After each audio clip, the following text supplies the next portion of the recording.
Hello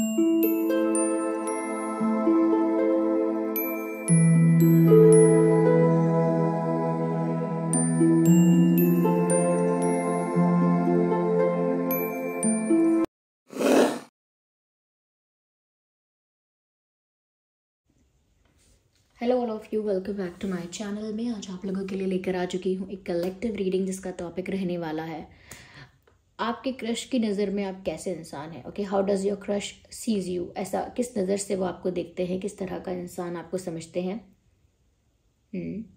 और कैसी personality उनको आपकी लगती है। Okay, so what do they feel about you and how do they perceive you, ऐसा देखेंगे हम। लेकिन ये रीडिंग जनरल है, कलेक्टिव है, तो हो सकता है कि आपकी सिचुएशन के साथ एक्यूरेटली रेजोनेट करे, हो सकता है ना करे, हो सकता है सिर्फ कुछ % रेजोनेट करे। तो ओपन माइंडेड होकर सुनिएगा और ज़बरदस्ती अपने आप को रीडिंग में फिट इन करने की कोशिश मत कीजिएगा, क्योंकि एक जनरल कलेक्टिव रीडिंग है, सभी के लिए मैसेजेस आएंगे। ओके, ये रीडिंग सभी ज़ोडिएक साइंस के लिए है, हर उम्र के व्यक्ति के लिए है, टाइमलेस है। आप जब भी इस वीडियो को देखेंगे, जब भी इस वीडियो तक पहुँचेंगे, यह आपके साथ तभी रेजोनेट कर सकता है। ओके, और ये किसी ऐसे क्रश को लेकर ही हो सकती है रीडिंग जिसको आपकी एग्जिस्टेंस के बारे में पता है। ये रीडिंग किसी ऐसे क्रश के ऊपर अप्लाई नहीं होती जिसको पता ही नहीं है कि आप एग्जिस्ट करते हो, जिसको आपका नाम तक नहीं पता। ओके, तो ऐसे क्रश के लिए अप्लाई नहीं होगी ये रीडिंग पहले ही बता देती हूँ। ओके, स्ट्रेंजर्स, कंप्लीट स्ट्रेंजर्स के लिए एप्लीकेबल नहीं है। ओके, चलिए देखते हैं यहाँ पे कि आपके क्रश की नज़र में आप कैसे इंसान हैं। How does your crush sees you?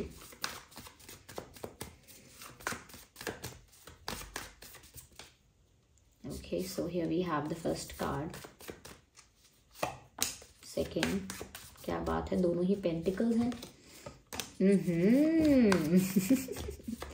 Star card, क्या बात है व्यूअर्स। हमें भी बताइए ऐसी क्या बात है आप में।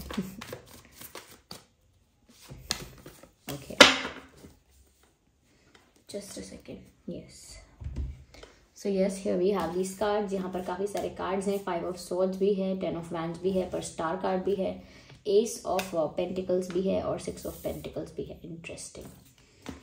Let me place them here.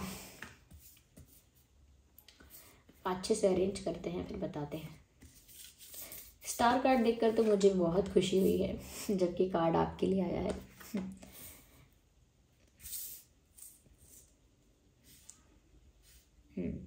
तो व्यूअर्स देखिए, सबसे पहले जो चीज़ यहाँ नज़र आ रही है वो स्टार कार्ड के बारे में ही कहूँगी कि आपके क्रश की नज़र में आप एक स्टार लाइक पर्सनालिटी हैं। और स्टार लाइक पर्सनालिटी कहने का लिटरली ये मीनिंग मत लीजिएगा कि जैसे आप कोई सेलिब्रिटी हैं इसीलिए, नहीं। स्टार लाइक पर्सनालिटी ऐसी है आपकी जैसे आप सेंटर ऑफ अट्रैक्शन है वेर एवर यू गो। चाहे आप वर्क प्लेस पर जाएँ, चाहे आप किसी एजुकेशनल प्लेस पर जाएँ, किसी भी जगह जाएँ, चाहे पब्लिक प्लेस में जाएँ, कहीं भी जाएँ, चाहे किसी फंक्शन पार्टी में जाएँ, कहीं भी जाएँ, you are the centre of attraction. People look at you. चाहे वो लोग आपको जानते हैं, नहीं जानते। अगर लोग आपको नहीं जानते तो आउट ऑफ क्यूरियोसिटी कि ये कौन है, कहाँ से आए हैं, क्या नाम है एंड ऑल, क्यूरियोसिटी की वजह से आपकी तरफ ज़्यादा देखेंगे। और जो ऑलरेडी आपको जानते हैं वो तो आपकी तरफ देखते ही हैं। तो आप एक सेंटर ऑफ अट्रैक्शन बन जाते हैं और उसके लिए आपको एक्स्ट्रा एफर्ट नहीं लेना पड़ता। ऐसी ही होती है स्टार लाइक पर्सनालिटी कि जिसकी बातों में, जिसके ऑरा में, जिसके बॉडी लैंग्वेज में, जिसके कहीं ना कहीं वाइब में ही वो करिश्मा होता है, वो चार्म होता है कि लोग ऑलरेडी नहीं, ऑब्वियसली अपने आप अट्रैक्ट होते हैं। लोग नेचुरली अट्रैक्ट हो जाते हैं। और अट्रैक्शन को भी अगर हम इतना नहीं बोलें तो लोग अपने आप ही अटेंशन देते हैं। लोगों का ध्यान अपने आप ही उस तरफ चला जाता है जहाँ व्यूअर्स आप होते हैं। तो कहीं ना कहीं आपके पर्सन भी वन ऑफ दोज पीपल हैं, उनमें से ही एक हैं जो आपसे नज़र नहीं हटा पाते, या उनका भी अटेंशन आपको मिल जाता है जब भी ऐसे कहीं वो आपको देखते हैं। और उन्होंने नोटिस किया है कि जैसे आप सच में सेंटर ऑफ अट्रैक्शन रहते हैं, सिर्फ वही आपको अटेंशन नहीं दे रहे होते, बहुत लोग आपको अटेंशन दे रहे होते हैं। और साथ ही साथ आप एक सेलिब्रेटेड बीइंग है, यानी कि सेलिब्रिटी नहीं है फिर भी सेलिब्रेटेड बीइंग है। सेलिब्रेटेड जैसे आपकी जो प्रेजेंस है, आपकी जो उपस्थिति है, उसको वैल्यू किया जाता है। जैसे मान लीजिए एक पार्टी है या एक सेरेमनी है या कुछ भी है, कोई मीटिंग है, कुछ लोग ऐसे होते हैं, आए ना आए मीटिंग में किसी को याद भी नहीं रहता, फर्क भी नहीं पड़ता आए थे नहीं आए थे, क्योंकि उनसे कोई मतलब ही नहीं है, इतना फर्क ही नहीं पड़ रहा, वो लोग इतने मैटर ही नहीं करते।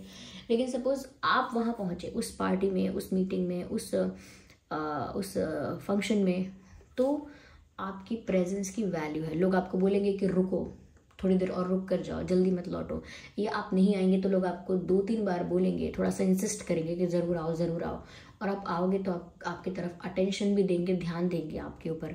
मैं ये नहीं कह रही कि दूसरों के साथ कोई डिसरिस्पेक्ट करेंगे, लेकिन ऐसा नहीं है कि आप ये सब चीज़ें मांगते हो कि मुझे अच्छे से ट्रीट करोगे तो ही मैं आऊँगी, नहीं। आपकी प्रेजेंस नेचुरली रिस्पेक्टेड है, आपकी प्रेजेंस नेचुरली वैल्यूड है। क्यों? क्योंकि आपकी पर्सनालिटी ही ऐसी है। यू आर दैट पर्सन कि जो रिस्पेक्ट कमांड करता है। You are not asking for respect, you are commanding. ऐसा है, आप डिजर्व करते हो, ऐसा है आपके ऑरा में कि जैसे कोई देख कर सोचेगा कि अरे इस इंसान से रिस्पेक्ट से बात करनी चाहिए, तो कोई आपसे बात ही तू तड़ाक नहीं करेगा। कोई भी स्ट्रेंजर भी आपसे बात करना स्टार्ट करेगा तो आप, या कोई रिस्पेक्टेबल वे में करेगा बात, ओके। और वो बहुत इसीलिए भी क्योंकि आपकी पर्सनालिटी ही ऐसी है, ग्रेस है पर्सनालिटी में। अगर आप मेल हैं फीमेल हैं, हुए वही यू आर, आपकी पर्सनालिटी में वो क्लास है, वो ग्रेस है, और कहीं ना कहीं वो चार्म भी है आपके अंदर के, मोहित हो जाते हैं लोग। तो ये जो स्टार लाइक पर्सनालिटी है आपकी, जो हर जगह आप छा जाते हैं, वेर एवर यू गो आप ही आप छाए रहते हैं, ओके। आपको सबसे ज़्यादा आप सेंटर ऑफ अट्रैक्शन बन के रहते हैं। उसके लिए आपको एफर्ट नहीं डालने पड़ते। ये आपके पर्सन जब देखते हैं तो और ज़्यादा इंप्रेस होते हैं। आपके पर्सन यानी कि आपके क्रश, तो चाहे आपको उन पे क्रश है, लेकिन इनको ऐसा लगता है कि आप सेंटर ऑफ अट्रैक्शन है। शायद उनको ये भी ना पता हो कि आपको उन पे क्रश है। I think they don't know, क्योंकि उनको पता होता तो वो इस बात से खुश हो जाते, क्योंकि वो जिस नज़र से आपको देख रहे हैं शायद आपको भी नहीं पता कि वो आपको इतना ज़्यादा इतना ज़्यादा स्टार लाइक पर्सनालिटी में देखते हैं, इतना ज़्यादा अच्छा आपको समझते हैं। तो इनकी तरफ से इस तरह का अप्रिसिएशन तो है, इस तरह के कॉम्प्लीमेंट्स तो आपके लिए दिख रहे हैं। साथ ही साथ व्यूअर्स, वो आपको एक ऐसा इंसान समझते हैं जो कि एक इक्वल इंसान है, फेयर इंसान, yes that's the right word. आपको एक फेयर इंसान समझते हैं जो भेदभाव नहीं कर सकता अपने दोस्तों में और पराये लोगों में, यानी कि आप बहुत इक्वल हैं। अगर जब बात इक्वालिटी की आएगी, बात फेयरनेस की आएगी, तो आप अपने लोगों को भी हरा देंगे, दूसरे लोगों को भी जिता देंगे, क्योंकि वो फेयर है। जस्ट बिकॉज कोई अपना है, जस्ट बिकॉज कोई नोन है, जस्ट बिकॉज कोई फ्रेंड है, तो उसको फेवर नहीं करेंगे आप। You will still behave very neutral, बहुत न्यूट्रल रहेंगे, बहुत फेयर रहेंगे, बहुत जस्टिस पसंद है आपको, अनफेयर चीज़ें नहीं पसंद। तो बहुत, और आपके रिश्ते भी ऐसे हैं कि अगर आपको रिस्पेक्ट मिल रहा है तो आप रिस्पेक्ट देंगे, अगर आपको वैल्यू मिल रही है तो वैल्यू देंगे, अगर आपको फॉर ग्रांटेड लिया जा रहा है यू विल गो अवे। तो आप ना इक्वल गिव एंड टेक में बिलीव करते हो। यहाँ पे जो ये 6 ऑफ पेंटिकल्स है, you believe in equal give and take. आप ऐसे रिश्तों का विश्वास नहीं करते जहाँ पर एक दूसरे को एक दूसरे को पूरा एग्जॉस्ट किया जाता है, या एक दूसरे को पूरा क्या कहें, एक दूसरे को पूरा फॉर ग्रांटेड लिया जाता है, या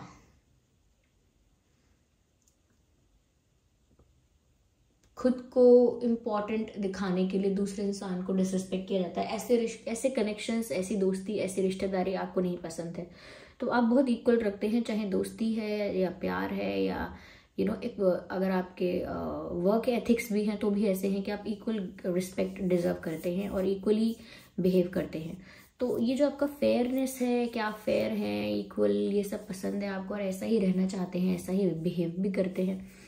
आपके जो क्रश है, इनको ये चीज़ कहीं ना कहीं अच्छी लगती है, लेकिन उनको ये चीज़ अच्छी लगती है, लेकिन उनको पक्का नहीं पता है कि ऐसा सच में है कि नहीं है आपके बारे में। उनको बस ऐसा लगता है कि आप ना बहुत फेयर हो, या आप ना बहुत ज़्यादा न्यूट्रल हो, या बहुत इक्वल गिव एंड टेक में विश्वास रखते हो। अगर आपको कहीं भी दिखता है कि यहाँ पर जितना एफर्ट आप डाल रहे हो उतना नहीं मिल रहा है तो आप चले जाओगे, जितना रिस्पेक्ट आप दे रहे हो उतना नहीं मिल रहा है तो आप वेट नहीं करोगे। तो उनको ये थोड़ी सी चीज़ थोड़ा सा अजीब लगती है कि आपका जो सेल्फ रिस्पेक्ट है वो सच में सेल्फ रिस्पेक्ट है कि वो एटीट्यूड है, ईगो है, क्या है, वो कंफ्यूज हो जाते हैं। लेकिन फिर भी उनको प्रॉपरली पता नहीं है, दे जस्ट थिंक कि ऐसा हो सकता है कि ये इंसान बड़ा इक्वल गिव एंड टेक में बिलीव करता है, जो कि गलत नहीं है। लेकिन थोड़ा सा वो कंफ्यूज होते हैं कि कहीं आप ईगोइस्टिक तो नहीं हो थोड़े से, तो ऐसा। साथ ही साथ व्यूअर्स वो आपके बारे में ये भी सोचते हैं कि आप ना क्या कहें, आप ना कॉन्फ्लिक्ट्स में बहुत ज़्यादा पड़ जाते हो। लाइक उनको ऐसा लगता है कि बहुत बार लोगों का आपसे अनबन होती है, कॉन्फ्लिक्ट होता है, झगड़ा होता है, फाइट होती है। और फाइट का मतलब ये नहीं कि वो चीख पुकार के लड़ना, नहीं, अनबन हो जाती है, लोगों के साथ नाराज़गी आपकी हो जाती है। तो वो ये देखते हैं कि कहीं ना कहीं आप अपना स्टैंड जब लेते हो या कहीं ना कहीं अपनी पॉइंट को प्रूव करना चाहते हो, तो फिर कुछ भी दाव पे लगा देते हो। फिर आप नहीं देखते कि इंसान मुझसे गुस्सा हो जाएगा क्या। आप अपनी बात, अपना पॉइंट प्रूव करके, अपनी बात रख के, क्लैरिटी दे के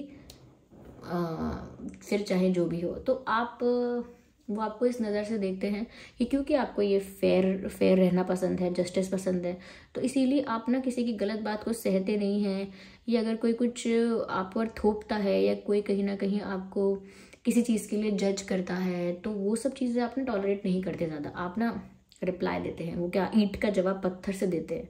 तो उसमें क्या उसमें क्या होता है कि अपना पॉइंट प्रूव करते हैं आप। जब आपको पता होता है कि आप सही हैं, तो कुछ भी करके अपना पॉइंट प्रूव करते हैं। फिर आपको लगता है भी इंसान आगे जाके मुझसे बात करे ना करे, मैंने तो सच बोला है। तो आपका वो वाला हिसाब किताब है कि मैंने सच बोला है, इसको अच्छा लगाओ बुरा लगाओ, कि सच बताना ज़रूरी था इसको, ये ऐसे वैसे। तो आप ना अपनी तरफ से अपना पॉइंट प्रूव कर देते हो, और इस वजह से ना लोगों के ना आपसे थोड़े जल्दी झगड़े हो जाते हैं, क्योंकि आप ना हाँ में हाँ नहीं मिला सकते। देखिए, जब भी किसी इंसान को ग्रुप में सर्वाइव करना होता है, ग्रुप में, तो अग्री करना पड़ता है बहुत सारी चीज़ों से। बहुत सारी चीज़ें ऐसी हैं जो मन की नहीं होती हमारे, फिर भी उनको भी एक्सेप्ट करना पड़ता है। ये बहुत सारी चीज़ें ऐसी हैं जिनके अगेंस्ट हम होते हैं, लेकिन हम फिर भी कुछ कहते नहीं हैं, क्योंकि हम ग्रुप में चल रहे हैं। सबको कन्विंस करके, सबको तालमेल बैठा के सबको आगे चलना है। लेकिन जब आपको ग्रुप की इतनी पड़ी नहीं होती ना, कि ग्रुप है नहीं है कोई फ़र्क नहीं पड़ता, अपने आप अपना स्टैंड लेना चाहते हैं, अपनी बातों को रखना चाहते हैं, तो बहुत जल्दी डिफरेंस ऑफ ओपिनियन होता है आपका बहुत जल्दी। कि आप अपना ओपिनियन रखते हैं कि नहीं, ऐसा तो मैं नहीं मानती, ऐसा तो नहीं हो सकता, आई एम सॉरी। तो लोगों को लगता है कि ऐसा कैसे नहीं सुनोगे, तो फिर आप अपना पॉइंट प्रूव करते हो, फिर आपको फ़र्क नहीं पड़ता। तो इस पर्सनालिटी से कहीं ना कहीं आपके क्रश को लगता है कि शायद ज़्यादा गुस्से वाले हो, या शायद आप आपके अंदर टॉलरेंस थोड़ा कम है। तो अब इसको ये मत सोचिएगा कि वो आपके बारे में बुरा सोचते हैं, या ये कि सोचा उन्होंने, या गलत जज कर लिया, गलत आपको समझ लिया, इतना बड़ा ज़्यादा मत सोचिएगा। उनका सिर्फ एक थॉट हो सकता है, क्योंकि ऐसे वो कोई आपको लेकर कोई जजमेंट तो पास नहीं कर रहे हैं कोर्ट में, वो तो बस अज्यूम करेंगे चीज़ों को, वो अज्यूम कर रहे हैं, ऐसे थॉट्स उनको आते हैं कि शायद आप ना एक ऐसे इंसान हो जो शॉर्ट टेम्पर्ड है, जल्दी गुस्सा हो जाता है, या अपनी बात को प्रूव करने के लिए काफ़ी ज़्यादा फाइट्स भी हो जाती हैं, या कॉन्फ्लिक्ट हो जाता है। और डिफरेंस ऑफ ओपिनियन अगर आपके साथ होते हैं, तो आप पीछे नहीं हटते, टॉलरेट नहीं करते।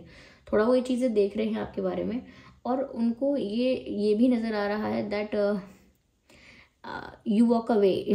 आप उनको ना थोड़ा आपकी पर्सनैलिटी ऐसी लगती है कि कुछ भी ऐसा है तो आप वहाँ से चले जाएंगे। आप बहुत ज़्यादा सहेंगे नहीं, बहुत ज़्यादा एडजस्ट नहीं करेंगे, बहुत ज़्यादा कॉम्प्रोमाइज़ नहीं करेंगे, बहुत ज़्यादा सेक्रीफाइस नहीं करेंगे, बहुत ज़्यादा कहीं ना कहीं बहुत ज़्यादा किसी को पैम्पर नहीं करेंगे, बहुत ज़्यादा किसी का ईगो सेटिस्फाई नहीं करेंगे। You will just walk away. अगर आपको रिस्पेक्ट नहीं मिल रहा है, इंपॉर्टेंस नहीं मिल रहा, यू विल वॉक अवे। तो पता नहीं आपने ऐसा कौन सा रूप दिखाया है अपने क्रश के आगे, आई डोंट नो, या फिर उन्होंने किसी और से सुना है। उनको लगता है आप गुस्से वाले हो, और आप ज़्यादा एडजस्ट, कॉम्प्रोमाइज़ और ये सब नहीं कर सकते। आप अपना रास्ता, अपना डायरेक्शन चेंज कर देते हो। अगर कोई आपको बोलेगा इस रास्ते पर चलना है ना, तो ऐसे ऐसे कॉम्प्रोमाइज़ करना पड़ेगा, ऐसे एडजस्टमेंट करनी पड़ेगी, ऐसे सेक्रीफाइसेस करने पड़ेंगे, तो आप कहोगे तो फिर चलने नहीं है इस डायरेक्शन में, मैं अपना नया डायरेक्शन देखता हूँ। तो ऐसा मतलब मर्जी के मालिक, आज़ाद परिंदे जैसे। किसी के बस के नहीं, कोई बंधनों में बांध नहीं सकता, कोई ग्रुप में बांध नहीं सकता, कोई बातों में उलझा नहीं सकता, कोई फंसा नहीं सकता, जस्ट फ्री। तो इतना फ्री इंसान जब होता है ना, तो लिटरली लोगों को नहीं पता होता कि इस इंसान को हम कभी टैकल करना चाहेंगे या कभी हैंडल करना चाहेंगे तो कैसे करेंगे, नहीं कर पाएंगे। तो ऐसी ऐसी ही पर्सनालिटी लगती है, क्योंकि आपकी स्टार लाइक पर्सनालिटी है तो आपके अंदर वो कॉन्फिडेंस भी है कि आप वॉक अवे करते हैं कॉन्फिडेंस के साथ। ऐसा नहीं है बड़े दुखी होकर जा रहे हैं वहाँ से, अरे इसने मुझसे ऐसे कैसे बोल दिया ये वो, नहीं। वॉक अवे भी करते हैं तो ग्रेसफुली करते हैं, कॉन्फिडेंस के साथ करते हैं। तो क्योंकि वो पर्सनालिटी ही ऐसी है, वो कहाँ ले जाओगे, वो तो इनबिल्ट है उनको। ऐसा आपके क्रश को ऐसा लगता है, मुझे तो लिटरली ऐसा लग रहा है कि आपके क्रश को भी आप पर क्रश है। बस ऐसा हो सकता है कि आप दोनों इस बारे में अवेयर नहीं हो। क्रश है उनको क्रश क्रश कहिए, देखिए क्रश को आप क्या मीनिंग दें, कैसे डिफाइन करें। उनको पसंद तो हो आप, लेकिन उनको आपकी पर्सनालिटी थोड़ी सी ट्रिगरिंग लगती है, यानी कि वो आप उनको ना थोड़ा बहुत इंटिमिडेट कर सकते हो, या थोड़ा सा अगर हिंदी में साफ साफ कहूँ तो जैसे उनको आपसे थोड़ा डर लगता है, थोड़ा डर लगता है आपसे, और थोड़ा सा आपके आगे ना नर्वस फील होता है। तो उस तरह से आप थोड़ी सी आपकी पर्सनालिटी ऐसी है, उनको अच्छी लगती है, उनके लिए भी आप एक सेंटर ऑफ अट्रैक्शन है, वो भी बहुत अट्रैक्ट होते हैं। और वो भी कहीं ना कहीं आपकी इस क्वालिटी को अच्छा समझते हैं कि आप बहुत फेयर हैं, चीज़ों में बहुत बैलेंस्ड हैं। लेकिन कुछ चीज़ें ऐसी हैं आपकी जो उनको डराती हैं। यहाँ पर व्यूअर्स ऐसा भी नज़र आता है कि आपके क्रश जो हैं वो ऐसा सोचते हैं आपके बारे में, आप एक टाइम पास वाले इंसान नहीं हो। Ace of pentacles, you are not someone जिसके साथ टाइम पास कर सकते हैं, और यू आर नॉट समवन जो टाइम पास अलाउ करेगा। यानी आप एक ऐसे इंसान हैं कि अगर आपकी लाइफ में कोई सीरियस जेन्युइन रिलेशनशिप होगा तो वहाँ पर आप सीरियसली कमिटेड रहेंगे, सीरियसली डेडिकेटेड रहेंगे, और बहुत जेन्युइन रहेंगे वहाँ पे, बहुत ऑनेस्ट फेयर रहेंगे, बहुत ज़्यादा लॉयल रहेंगे, ओके, और कमिटेड रहेंगे। लेकिन आपसे अगर कोई फ्लर्ट करना चाहे, या सिर्फ टाइम पास करना चाहे, या फिर जब बस आपके साथ हैंग आउट करे, एंजॉय करे ये सब, और फिर कैजुअल रिलेशनशिप रखे, फिर नहीं रखे, छोड़ दे, ब्रेकअप करे, ये सब आपको पसंद नहीं है।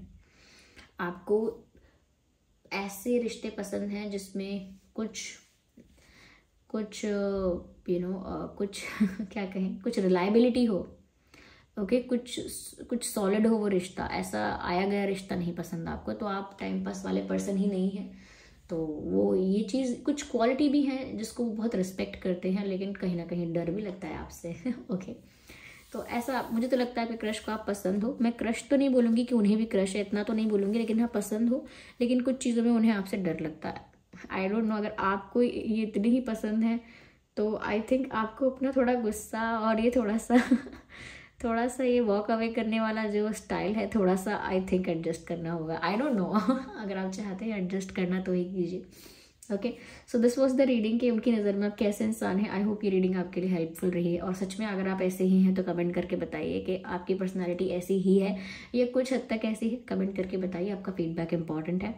अगर आप नए हैं तो सब्सक्राइब करें ड्रीम टैरो चैनल को, बेल आइकन को ज़रूर प्रेस करें, ताकि जब भी मैं कोई वीडियो लेकर आऊँ सबसे पहले वो आप तक पहुँचे। ओके व्यूवर्स, और चलिए फिर मिलते हैं अगली रीडिंग में। तब तक के लिए bye bye family, bye bye angels, love you all, bye bye, take care.